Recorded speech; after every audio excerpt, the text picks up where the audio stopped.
So today is an exciting day. We're going to start with AC circuits.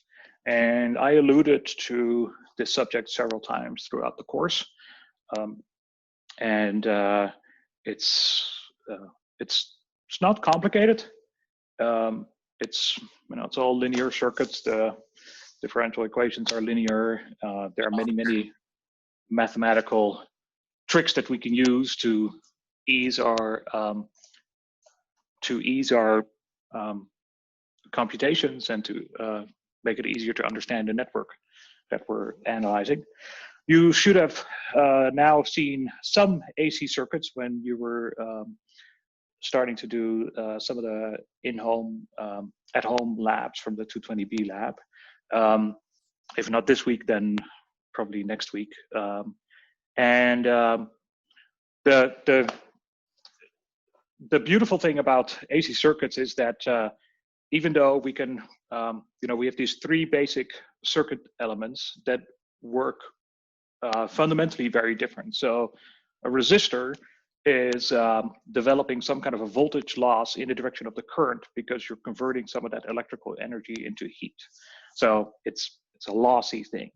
And then capacitors are these two things where you have these two conductors that could communicate by virtue of an electric field in between. And it's basically Maxwell's 1 and 2. Whereas inductors are this thing where you have an inductor, so a coil of wire that you've wound, and you set up an alternating magnetic field, and then as a result, you get an induced EMF. So it's Maxwell's 4 and 2. So they're using very different parts of the machinery of electricity and magnetism, but ultimately you can describe them in very, very similar manner. And the thing that allows us to do that is the concept of impedance.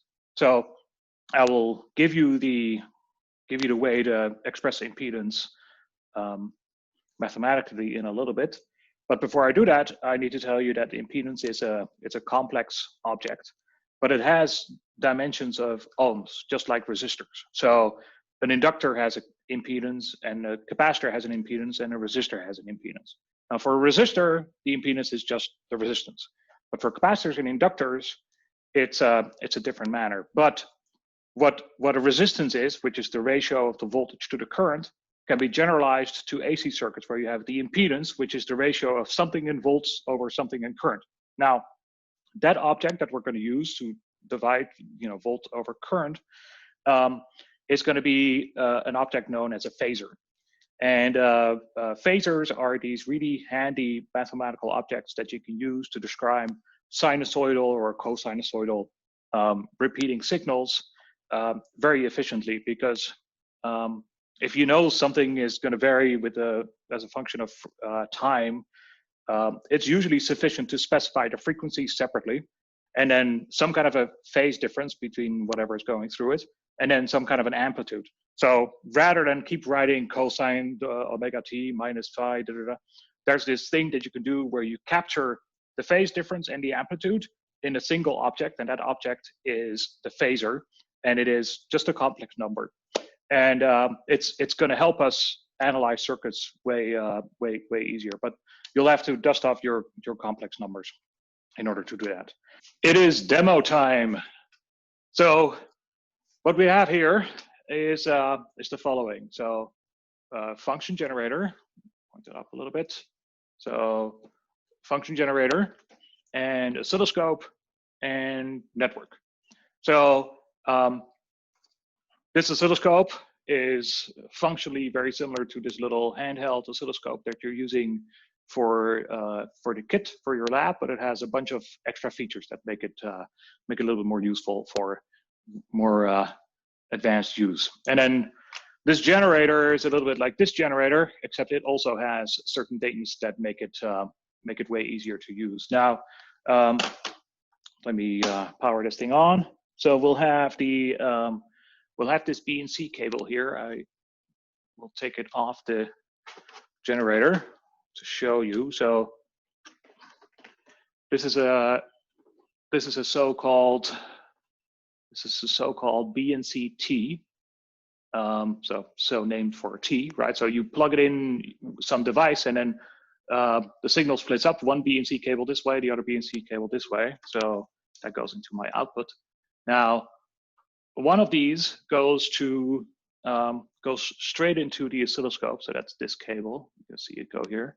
So it goes into the oscilloscope, and the other one goes from here. Cable's a little long, to alligator clips, and is used to apply a voltage to, or signal power to our network. Okay. Now the network is here. This is the same network that you will use later. It's a resistor and it's a capacitor. It's a little hard to tell, but these breadboards, they make an electrical connection in horizontal direction. So in this case, the signal that's coming from the generator is applied between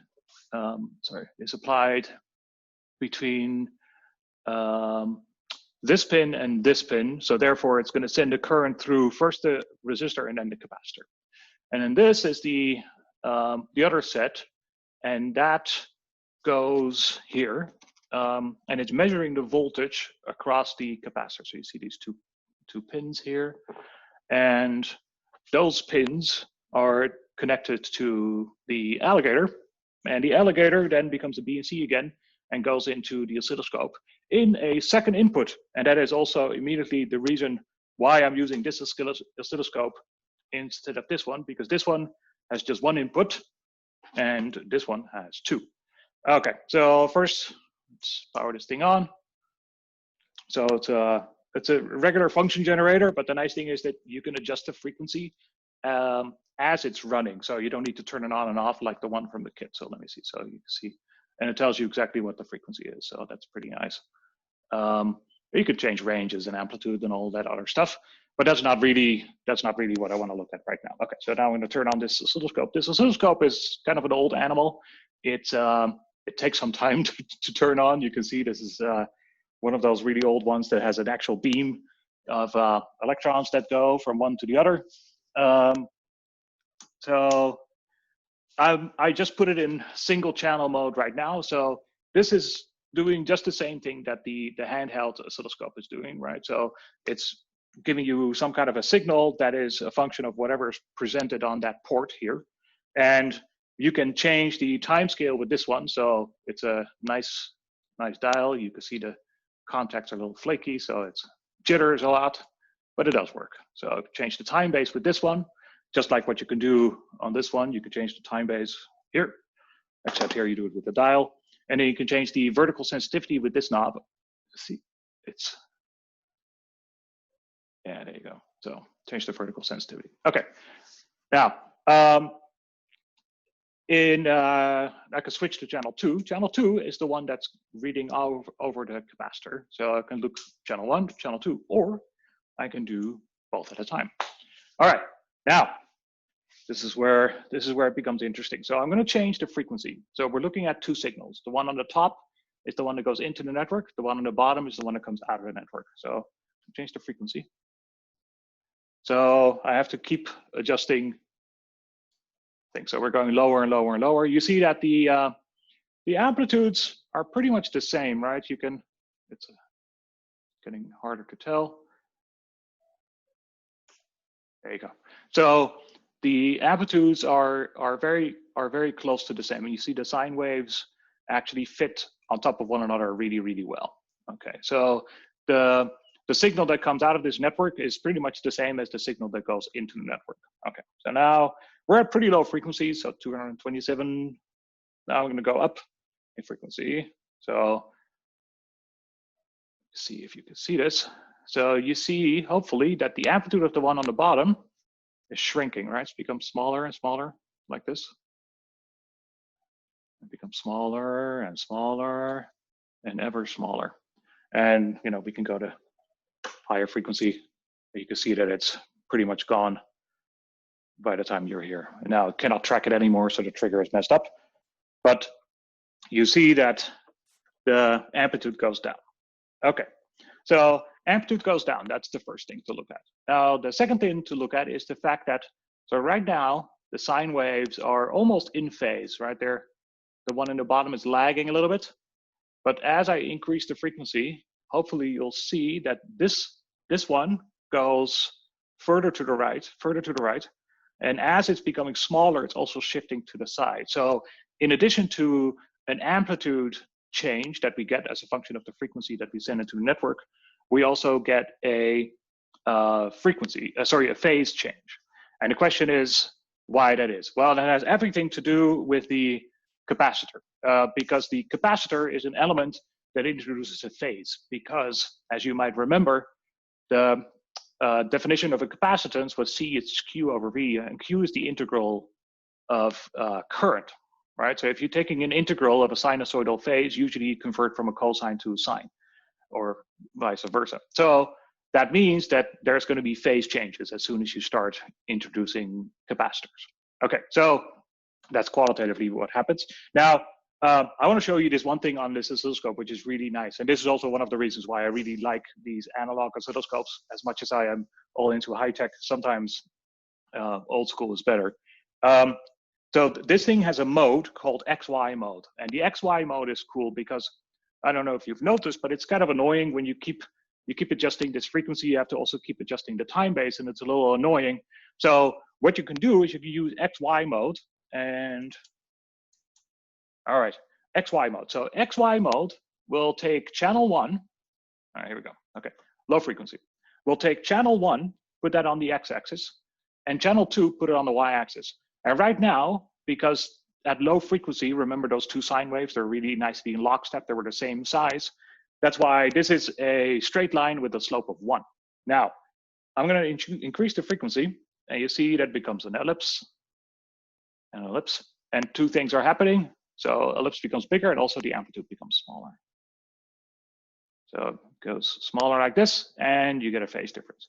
So the nice thing is that you don't have to keep messing around with the time per division if you're doing this. Now, I'm not just showing this because it's really kind of cool, but it's also a nice entry point into the concept of phasors. So when we talk about phasors, we really are we're not interested in the time dependence anymore because we already know that it's sinusoidal. So we don't need to keep repeating that because that's in a way what we do when we're here, right? You keep looking at the sine wave, and really what we want to know is how are the amplitudes related and how their phase is related. And you have to read that from this sine graph. So if instead you go here, say, well, now they're in phase, and I know because there is, that's a straight line. There's got no surface area in. And now they're starting to go out of phase. So that's the basic recipe of using these oscilloscopes. If you have this basic network where you have a some kind of a source that goes to a resistor and then a capacitor, and if we measure with a oscilloscope, so also drawn like this, that's not confusing at all. Oscilloscope, and this is the generator. Then what we're going to measure is going to relate to how these objects relate. Now, we have the IV relation for a resistor,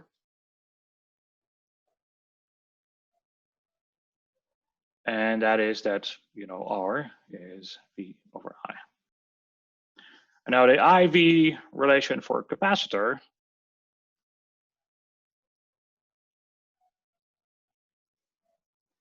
comes from here. So C is Q over V.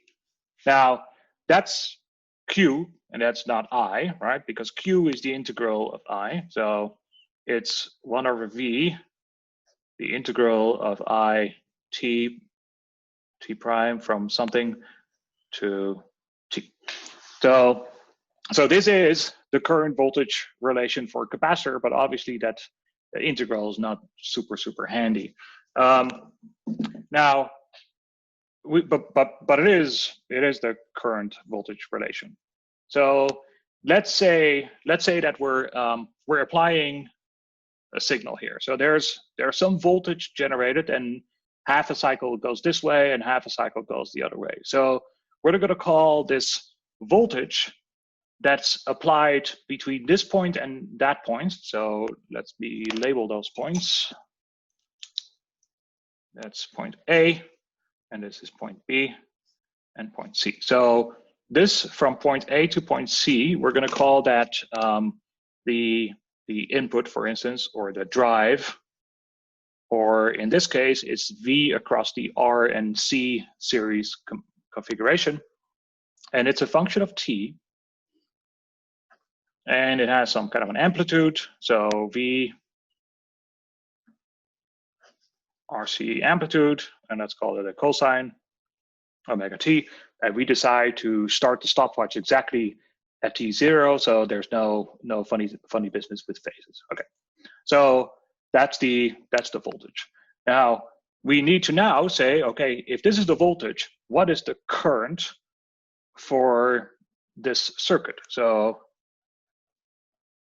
the current.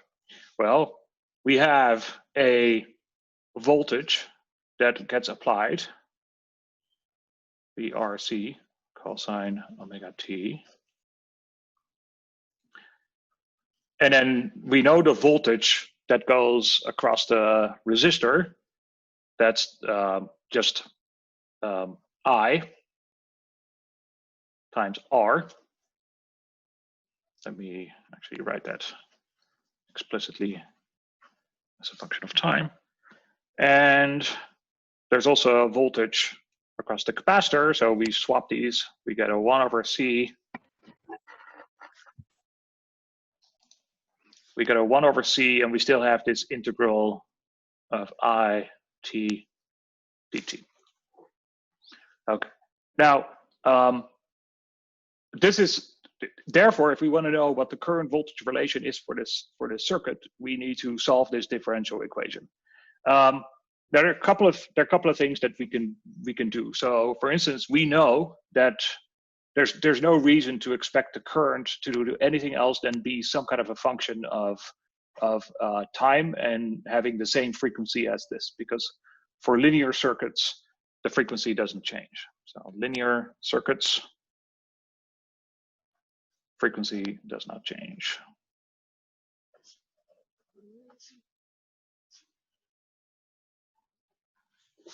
Now, I don't actually want to solve this differential equation because it's needlessly complicated, but I wanted you to see how quickly something as simple as this network starts to look needlessly complicated. So we're going to introduce this thing called a phasor. Okay, so I'm going to say phasor. So with an O, by the way.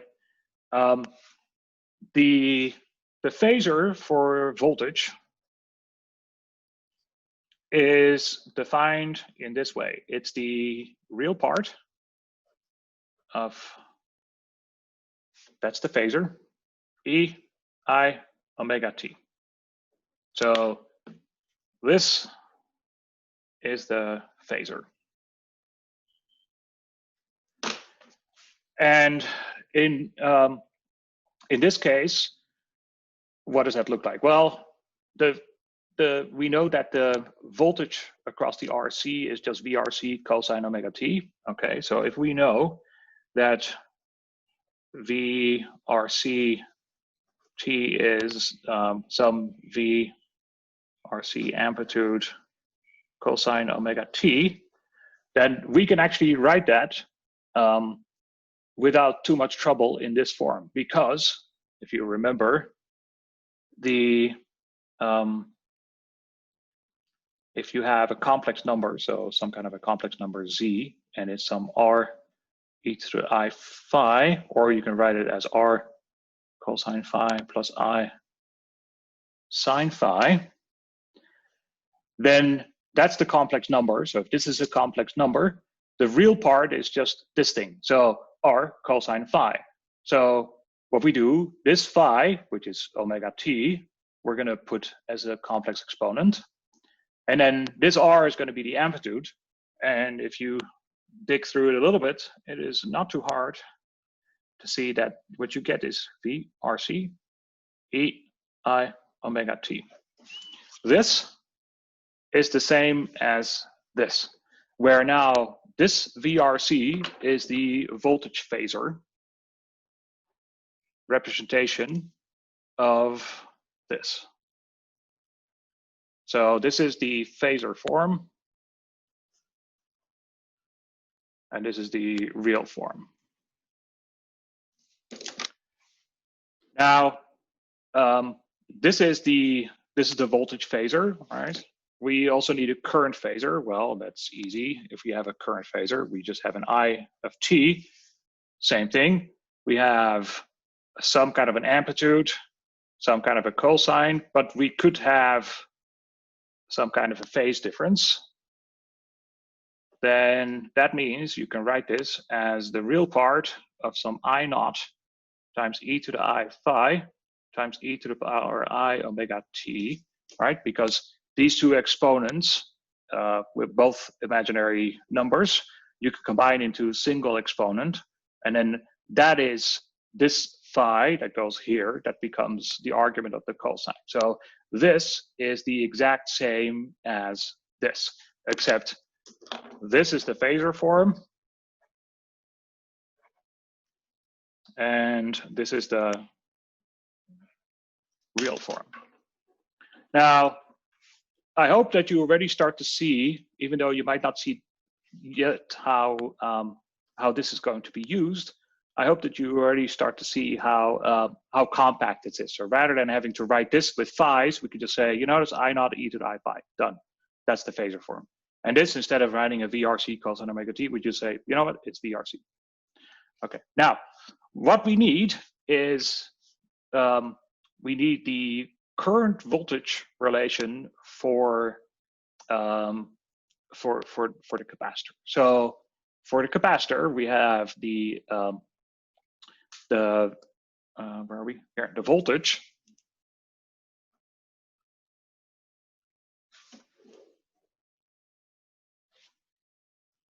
of a capacitor is 1 over C, the integral of the current dt. Okay, now I'm going to do something. I'm going to say that I of t, we already know what the Phasor form is. So we can say this is 1 over C, the integral of the real part of e to the power I omega t, dt. Now if you integrate this thing, you pick up a factor 1 over I omega t, I omega c, sorry. And then you still have the integral, and then you have integrated, and now you have the real part of e to the power I omega t.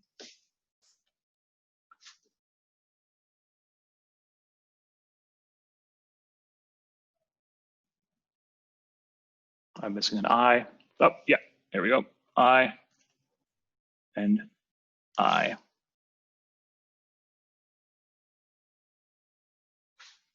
And therefore, if this voltage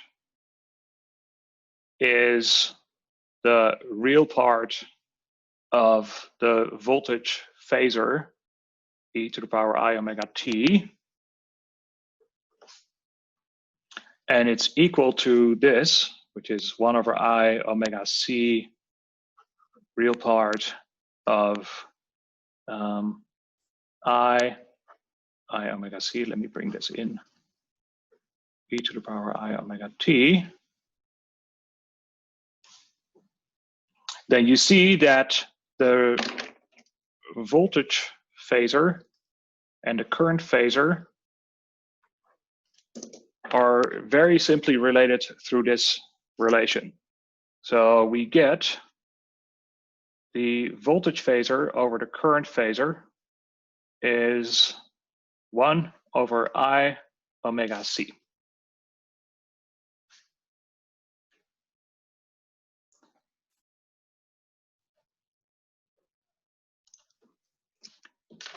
So therefore, the voltage phasor and the current phasor of a capacitor are given by this. And that is, ladies and gentlemen, the impedance of a capacitor.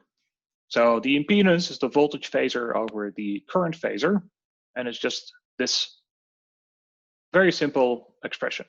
And it's capturing a bunch of stuff that we need. So for instance, there's the 1 over I. We know that the 1 over I is going to mess with the phase because that's what complex numbers do. We know that it's going to depend on frequency, just like we were seeing that the amplitude changes with frequency. So it captures a bunch of stuff that we need to have for our analysis of AC circuits. Okay, so that's Z of C. All right.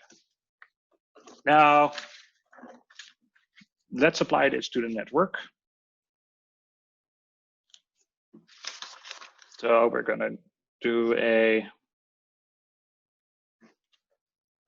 copy.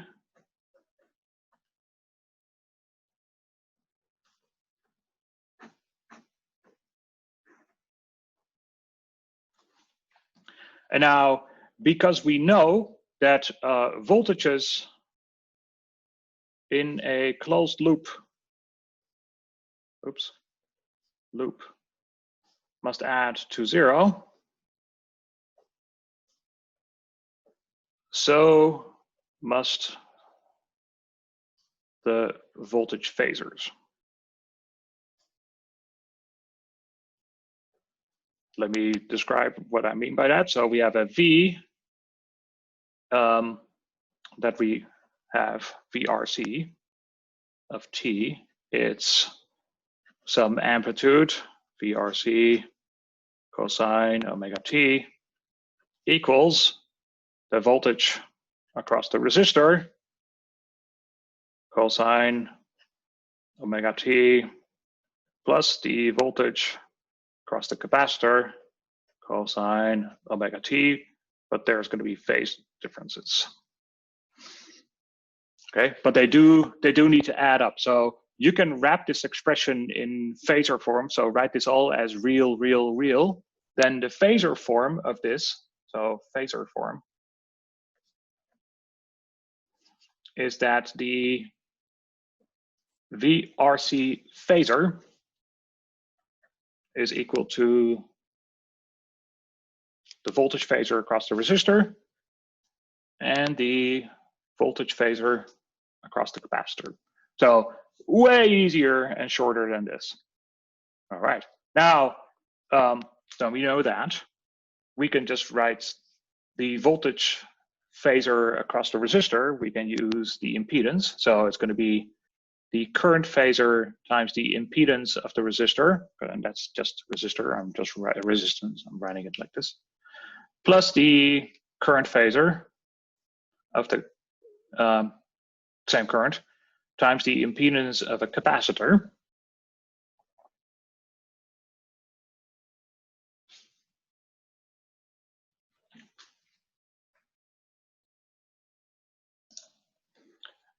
Okay, so now this is a simple expression. That's ZR plus Z of C is I, ZR is R, plus Z of C, that's 1 over I omega C. And now we have the voltage that's applied, we have the impedance, and we have the current. So now we know what the current is. The current is just this. It's the applied voltage phasor divided by R plus 1 over I omega C.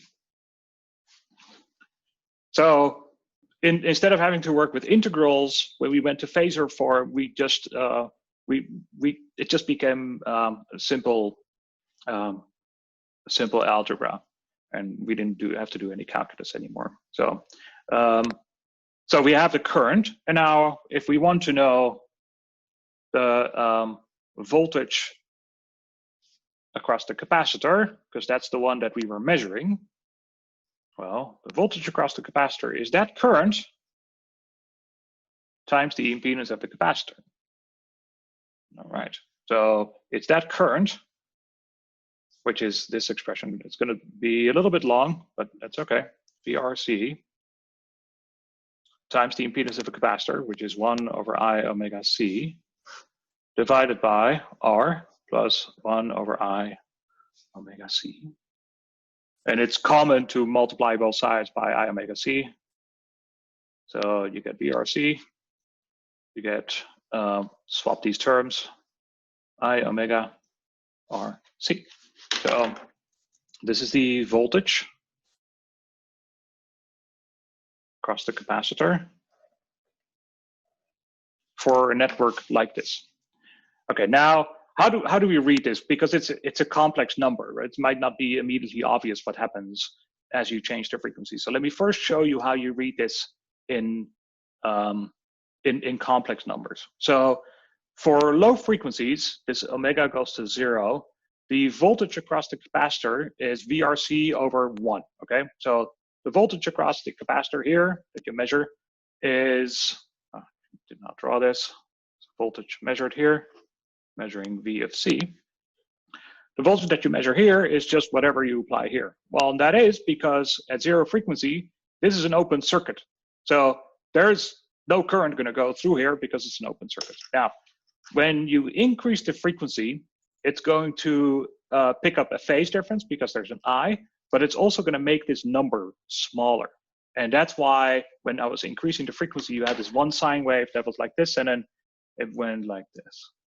Right? The original stayed the same, but the other one went smaller. So if you want to explicitly know what that looks like, you can actually ask and say, well, tell me what's the amplitude and what's the phase. So amplitude and phase. Okay, well, the amplitude is the magnitude of this complex number. So the magnitude of VC is the real part of VC squared plus the imaginary part, VC squared, and then you take the square root, so you add them. So you need to make figure out what the real and imaginary parts are. Well, we can do that. We can rewrite this by multiplying by the complex conjugate. That's a common trick. So do it times 1 minus I omega RC, 1 minus I omega RC, and then you get V RC, 1 minus I omega RC, divided by, and then in the denominator you get, and now it's off the regular complex form where you have a real part divided by this thing is real, and an imaginary part, that's part divided by something that is real. So the real part here is 1 over 1 plus omega squared R squared C squared.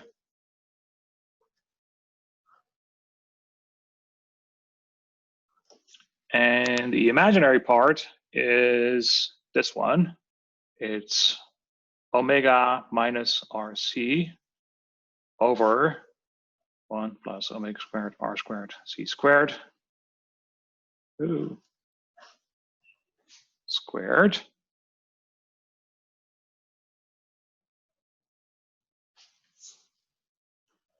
So we get 1 plus omega squared R squared C squared divided by the same term squared. So therefore this is the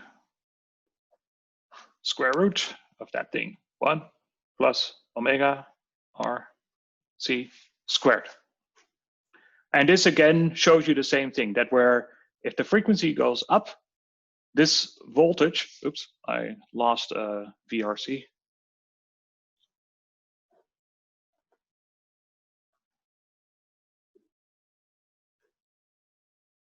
That's a VRC, VRC. As the frequency is, when the frequency is 0, VC is VRC, just like what we saw before. But then the frequency goes up, this number becomes bigger and bigger and bigger, and in the end, this amplitude goes to 0. So the limit of omega goes to 0 of VC is VRC, and the limit of omega to infinity, VC, is 0. So high frequency signals get blocked, low frequency signals are passed, and this is why we call this a low pass filter. I don't want to get into filters too much yet, but it's important that you see this. Now, I want to make a note about how to calculate these these numbers more easily, because it's so annoying that you have to always have to convert it first to this form by multiplying by the complex conjugate. So there's a shortcut for this, which is really useful. So let me show you what the shortcut is.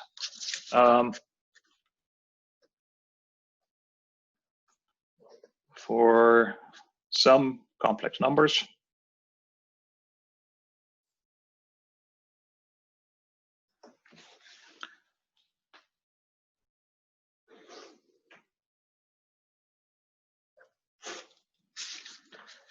if you have,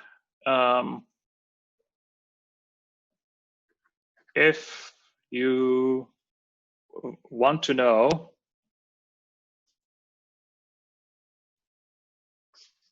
the amplitude of a complex number that looks like this,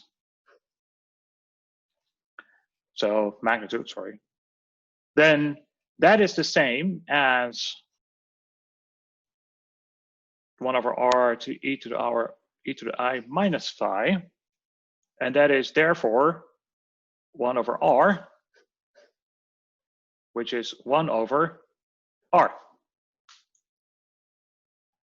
In other words, you can calculate the magnitude of the complex number in the denominator, and then 1 over that number tells you what the amplitude is. So how about the phase? The phase is called the argument of some kind of a complex number, 1 over r e I phi, and do the same thing. The argument of 1 over r e to the power of minus I phi. And now that is minus phi.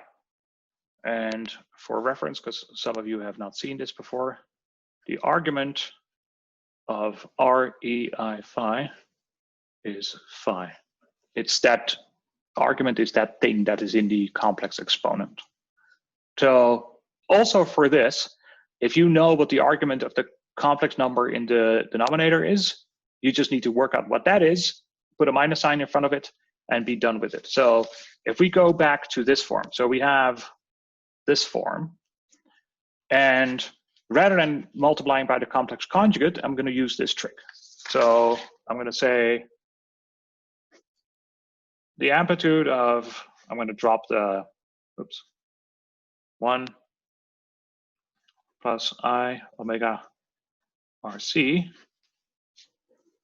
is, using this trick, 1 over 1 plus I omega RC is 1 over real squared, imaginary squared, square root 1 plus omega squared r squared c squared. Okay, now check that out.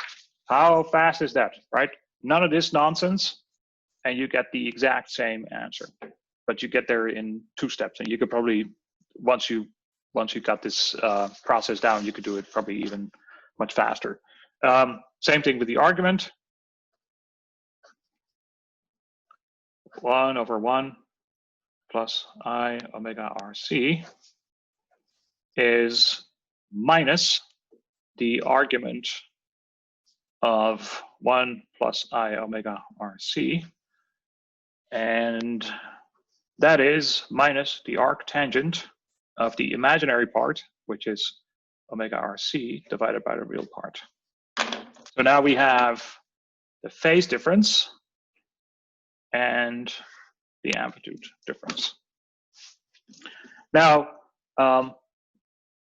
we usually don't write these down all the time because converting this to real form, it's usually becomes longer, and it usually doesn't necessarily give you more information. So let me give you an example of what I mean by that. So in real form, therefore, V of C as a function of time is the amplitude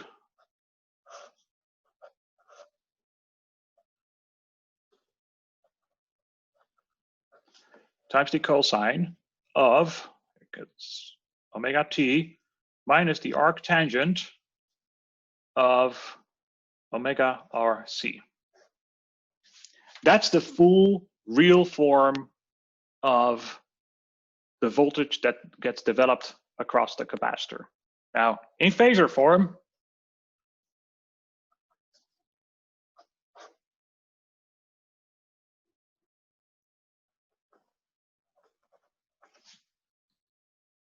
done.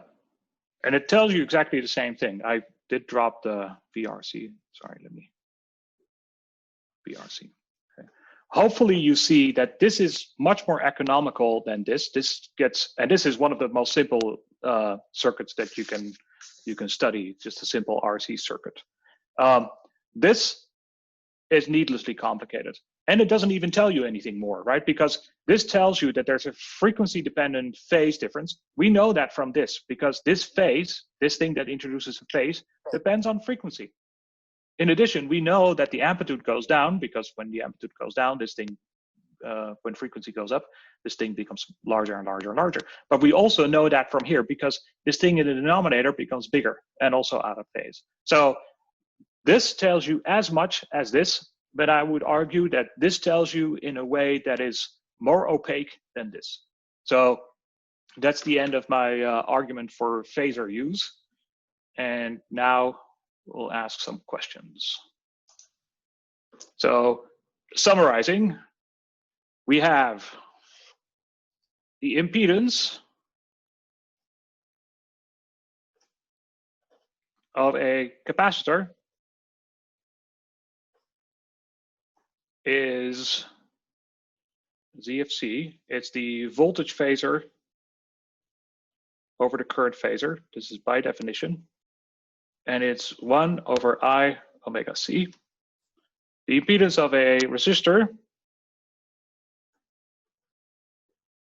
R, it's the V over I. There you go. It's R.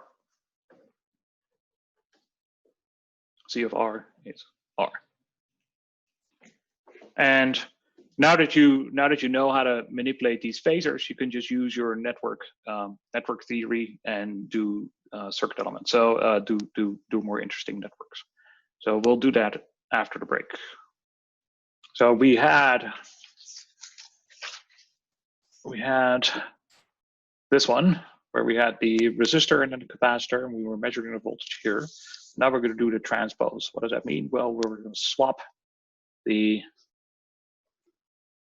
resistor and capacitor.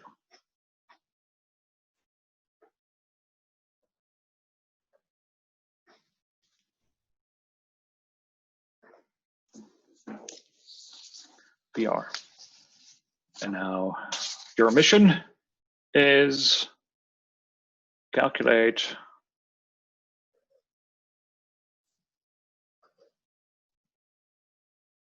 V of R.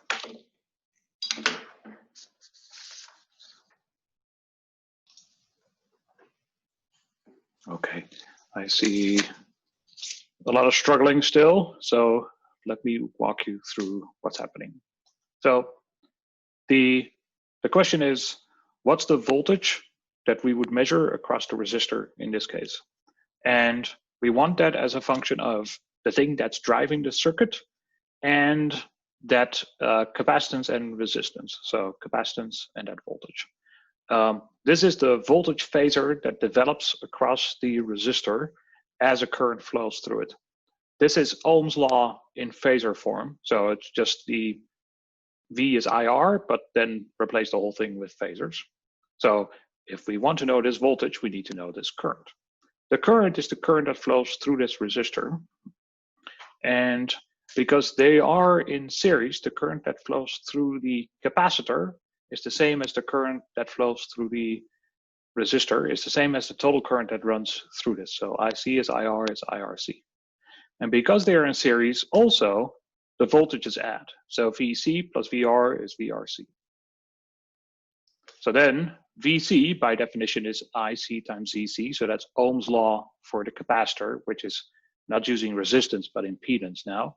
And this is Ohm's law for the resistor, which is regular Ohm's law. And that is, those voltages add up to that VRC. And because those currents are the same, we can factor it out and call it IRC. And the voltage, finally, back to where we are here, is IR times R. And IR is this current. So we solve this thing for that current, and we get this ratio. And that's rewriting this, dividing out the R, bring it out to the denominator, you get this expression. And that's the expression I was looking for. These things will always look a little different than what we've done so far, but they are the same. So resistors in series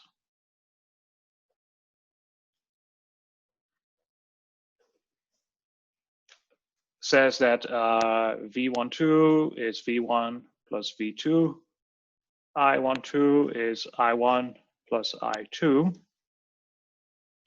And therefore, R12 is R1 plus R2. So that's resistors in series. Now we're going to compare that to impedances in series.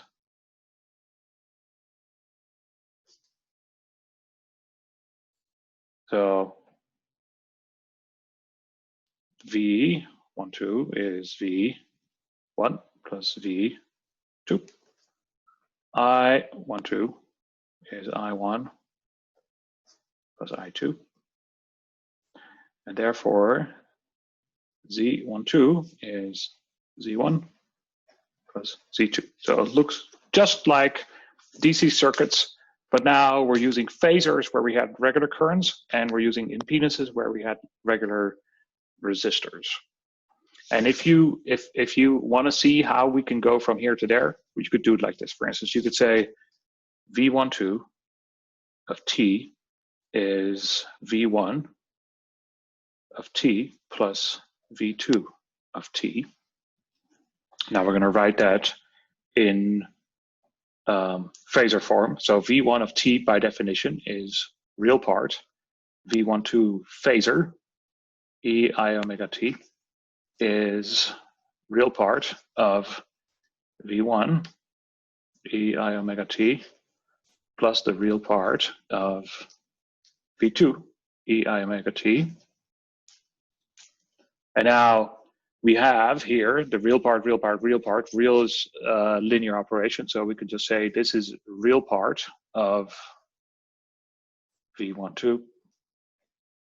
E I omega T is the real part of V1 plus V2. I'm running out of space. Vi omega RT, and then where's my color? Therefore,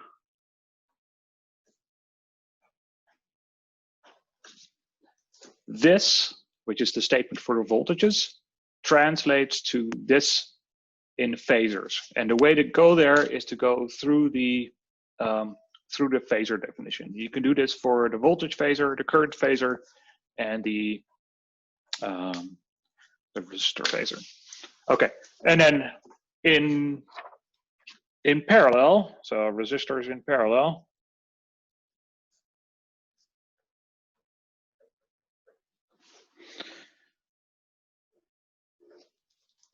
resistors in parallel, impedances in parallel.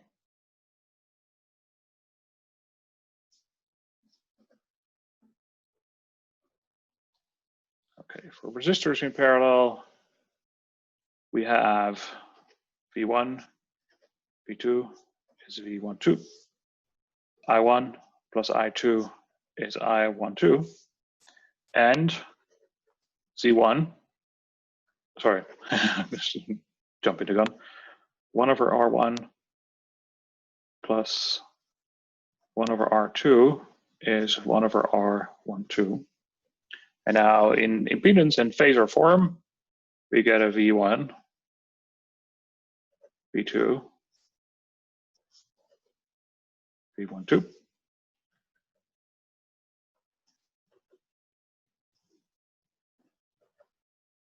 I12, and then 1 over Z1 plus 1 over Z2 is 1 over Z12. So all of that network analysis that we were doing here, we can translate it straight from here to there, where we just replace anything we were doing with resistors, replace it with impedances.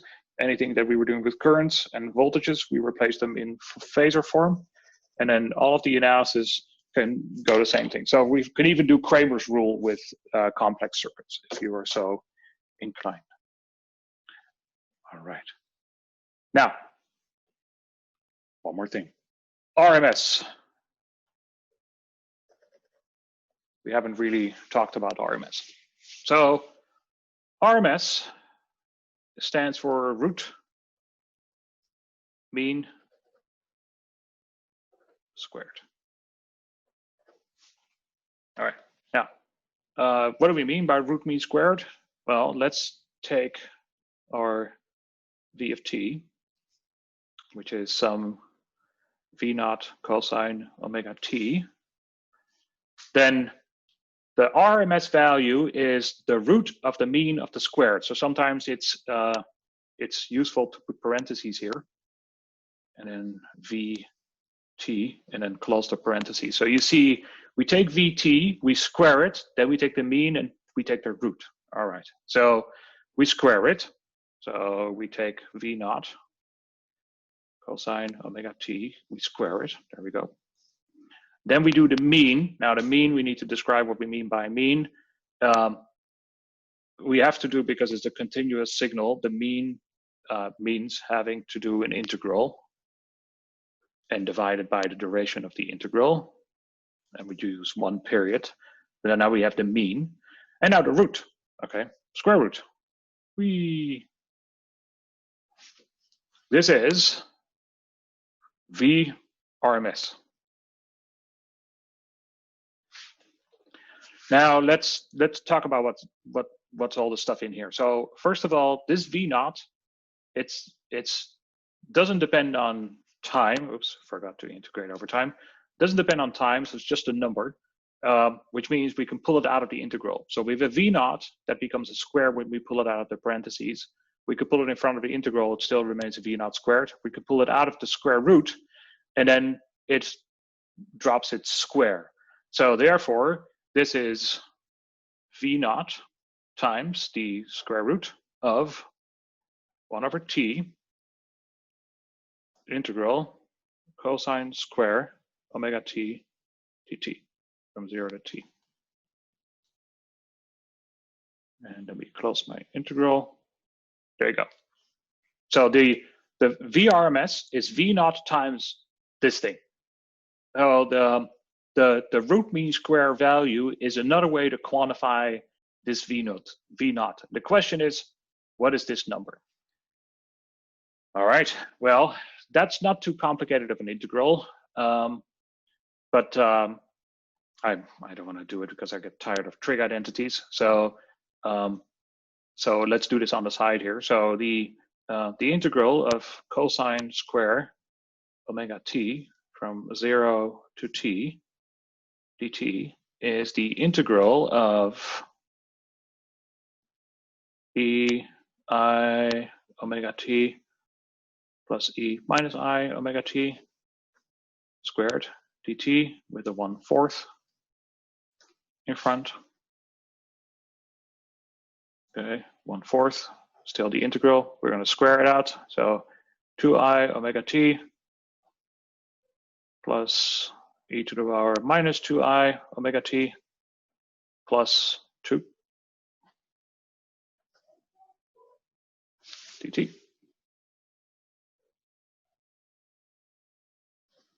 Integrate that. So this is a 1 over 2I omega t minus 1 over 2I omega e to the power minus 2I omega t plus 2t from 0 to t. Now, at 0, this is at 0, this evaluates to 0 because this is a sine function, right? So put 0 here, you get a 0 in the exponent and a 0 in this exponent. So therefore, these two terms, they cancel. Now at t, they also exactly cancel because at big T, this thing again becomes exactly 2 pi. So it's the same as 0. So it also cancels. 4 pi. Sorry.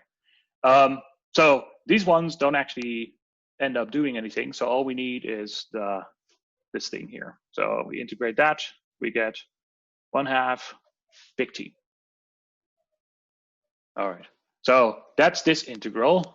So we've done the integral, and then we divide by t. So do all that work, and that goes in here.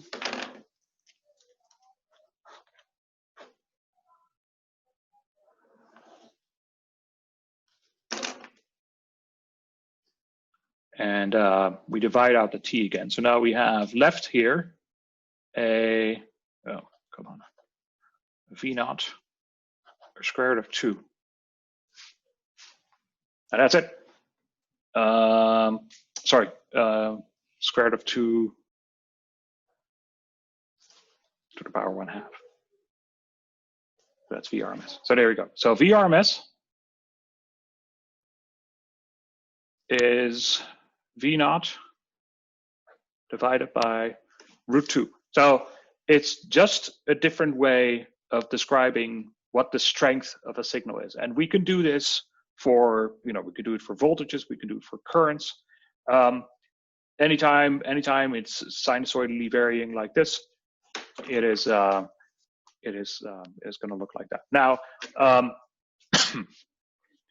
we can also use other periodic signals. So, for instance, we can do we could do is triangular function. So where we have some kind of a voltage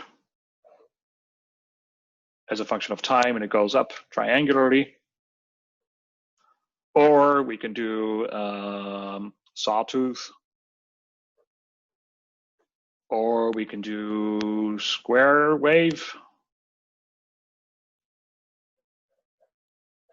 These are all periodic signals, and for each and every one of these periodic signals, you can relate the RMS value of this signal to whatever characteristic scale it is. So if this is the characteristic scale of a sawtooth, there's a relation between that scale and the RMS value of this signal. However, for different kind of waveforms, these numbers are not going to be the same. It's not always going to be 1 over root 2 because the form is different. What you would have to do is you have to integrate this thing, square it, integrate it, and then mean it, and then you'll get the value. But there will always be some ratio between the root mean square and the root mean square and the amplitude of the signal, but it's not always obvious which one it is. So when you use multimeters, sometimes people will ask me, say, well, why do multimeters tell me what the RMS value is and what the RMS value is and not V naught? Well, it's because that number, that V naught, and the relation to RMS is different for different kind of waveform signals. So if it would be reporting this V naught instead of VRMS, it would also have to tell you, by the way, I'm assuming that this is a sinusoidal function, or this is a triangular function, or it is a sawtooth, or it is a square wave. And that's simply just not practical. So it's easier to just say, I'm going to report VRMS, and then you need to worry yourself about what the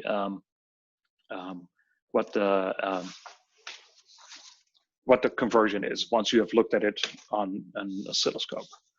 And the root mean square is very important for the following. So the mean power consumption is the mean of the voltage times the current. And that mean, therefore, will give you either the RIRMS squared or VRMS squared over R. And that's because you have a product of two things that are sinusoidal, and then you take the mean. So two things that are sinusoidal, you therefore get a square of something that is sinusoidal or cosinusoidal, and then you take the mean. So therefore, it's natural that that root mean square shows up when you do this. But you could go through the arithmetic. It is not too complicated to track. And with that, I close for questions.